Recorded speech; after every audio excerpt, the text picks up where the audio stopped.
Welcome to Codex. In this video, I will walk you through the creation of more advanced data models. In a previous video, we have created a model called bike.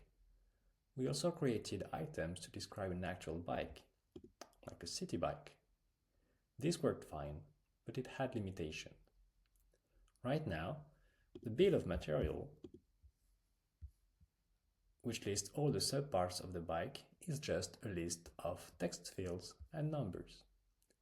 But what if we want to properly describe those subparts with more details? If we stay with simple text fields, we cannot store enough information. For example, a wheel isn't just a name in the text fields. It has its own characteristics, and even subparts, like the rim, the hub, and spokes. So how do we capture that level of details?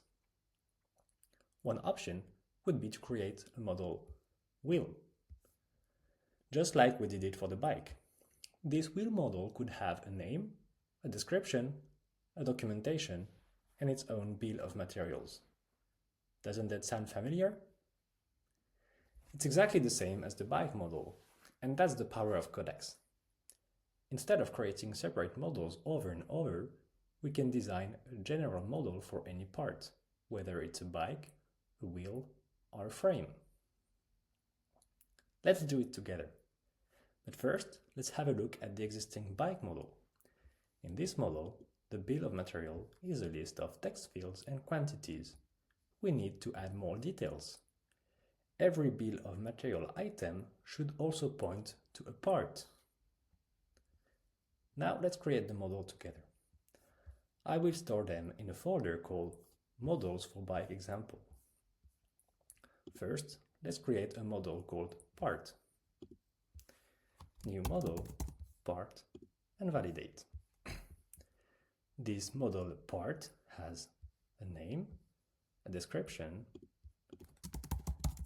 a technical documentation, which points to an item whose model is document, and a bill of material,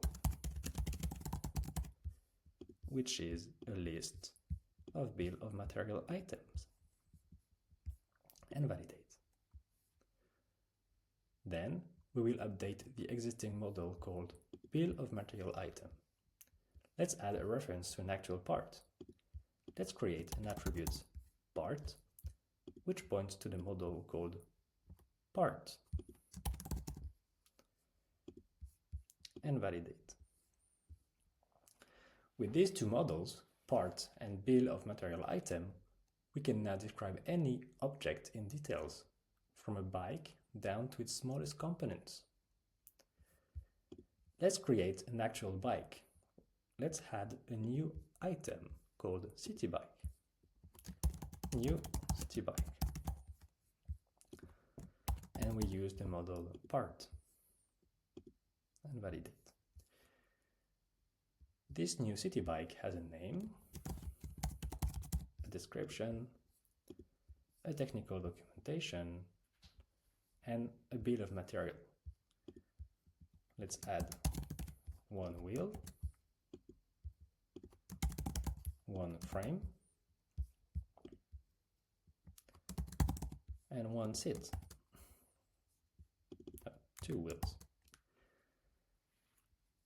Now, each bill of material item should point to a real part. For example, the wheel should point to a new part. Here you can see that we have the part new city bike, but we cannot find our part for this wheel, so we will create a new item called wheel urban 1. We'll do the same for the frame. The frame is actually a frame called frame urban 1. And the seat is a nice leather seat.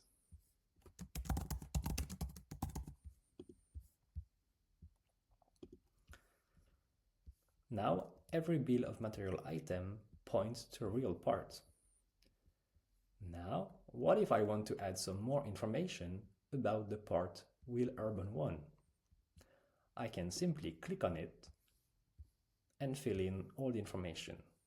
The name is already there. I can add a description, a technical documentation, and the subpart of that specific wheel. Let's add all the subparts. So first, the hub, the rim, and the spokes.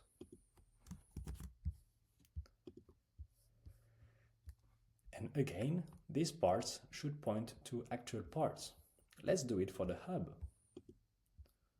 We can create a new part for the hub for city bikes.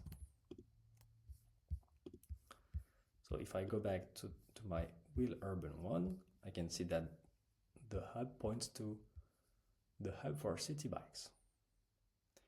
This way, we can fully describe the bike and all of its components, structured and connected. Let's recap for our city bike. This new city bike uses the model part. Every item in the bill of material points to an actual part. If we click on Wheel Urban 1, we'll view all the information related to this specific wheel. And again, if we click on Hub for city bikes, we'll view the details for that specific hub. This way, we can fully describe the bike and all of its components. So we created a new city bike.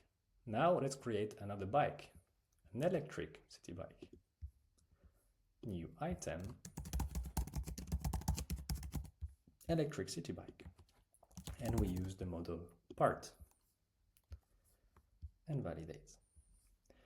Again, we can fill in the description, the technical documentation, and the bill of material. This electric city bike also has a wheel,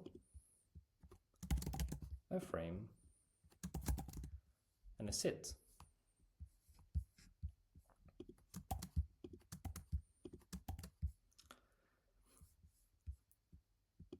The wheel is actually the same as the one on the new city bike, so we can reuse the same part. The seat is also the same as the one on the new city bike, so we can also reuse the same part. However, the frame is not the same. It is designed to hold the battery, so we need to create a new part called frame for electric city bike.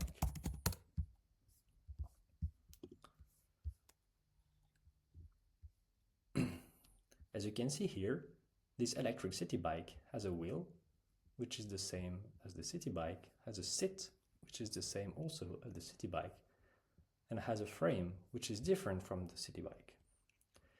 This shows the power of Codex. Parts can be reused across different items, no duplication, no inconsistencies, just reliable and connected information. To recap, we created two models. We created a part model to describe any component. We created a bill of material item model to describe the list of subparts and quantities. With just these two models, we can describe bikes, wheels, or even cars, and all their components in a consistent and structured way. This is Codex, structured, intuitive, and always reliable. Now it's your turn. Start creating your first models and items, and see how Codex helps work with information that is always clear, consistent, and trustworthy.